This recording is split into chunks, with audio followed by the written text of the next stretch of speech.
মানসিক চাপ দেওয়া মানুষগুলো হত্যাকারীর থেকে বেশি ভয়ঙ্কর। এরা তোমাকে জীবন্ত লাশ বানিয়ে দেবে। পুরুষ মানুষ একজন সৎ বিশ্বস্ত নারীকেই ধোঁকা দেয়, তারপর তার জায়গায় পছন্দ করে, আগলে রাখে ধোঁকাবাজ অভিনেত্রী চাই অন্য কাউকে। কোনো কিছু পাবার জন্য জোর জবরদস্তি করে লাভ নেই। আপনি ততটুকুই পাবেন যতটুকু আল্লাহ আপনার জন্য বরাদ্দ রেখেছেন।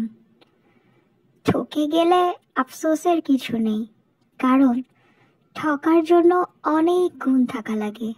যেমন একজন ভালো মনের মানুষ হতে হয়, নিষ্পাপ চিন্তা ভাবনার মানুষ হতে হয়, অনেক ভালো অনেক বড় একটা মন থাকা লাগে, মন থেকে বিশ্বাস করতে হয়, ভালোবাসতে জানতে হয়।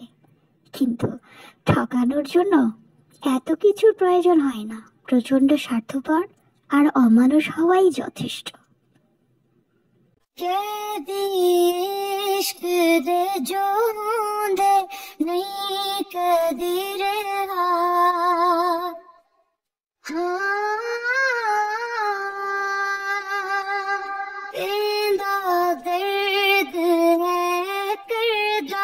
खुद तो है जुदा